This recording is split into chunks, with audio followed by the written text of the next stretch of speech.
लेकिन दादी माँ आप, मुझे समझ नहीं आ रहा, आप अशोक चाचू से इतनी क्यों नफरत करने लगी है? वो बिल्कुल वैसे नहीं है जैसा आप उन्हें समझ रही हैं। नहीं प्रियंका, अशोक बिल्कुल वैसा नहीं है जैसा मैं उसे समझ रही थी।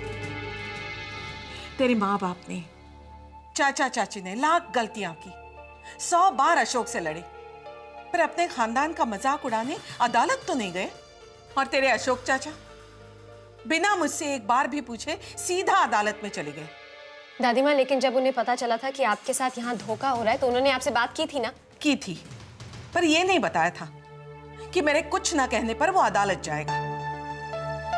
यह घर का मामला था, इसके निपटारे के लिए अदालत आखिरी सीढ़ी होती, जिसे उसने पहली सीढ़ी बना दिया।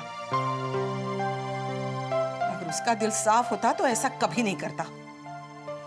दादी माँ, मैं मानती हूँ कि आपके घर का मामला अदालत तक पहुँच गया, इससे आपको तकलीफ पहुँची, लेकिन प्लीज आप अशोक चाचू के बारे में भी तो सोचिए। शायद उनके सामने कोई और चारा ही नहीं बचा होगा। प्लीज दादी माँ, अशोक चाचू को माफ कर दीजिए। उनसे बड़ा आपका और कोई वेल विशर नहीं है, कम से कम इस घर में तो नहीं है। तू किशोर की बेटी है या दुश्मन? मैं सच्चाई की दोस्त हूँ और बुराई की दुश्मन। मैं कुछ भी गलत होते हुए देख ही नहीं सकती। मैं अच्छाई के लिए दुश्मन से भी दोस्ती कर सकती हूँ और बुराई के खिलाफ दोस्त से दुश्मनी ले सकती हूँ। और हम कौन सी रावण की औलाद हैं प्रियंका? भाई तुम हमसे हमेशा दुश्मनों की तरह पेश आती हो, क्यों? चाची प्लीज, इस बारे में हम बाद में बात कर लेंगे। दादी माँ, मैं चलती हूँ, लेकिन मेरी बात पर गौर कीजिएगा। जो लड़ाई आप पर आकर खत्म हो जाती है उसे आप खुद मत शुरू कीजिए, ओके?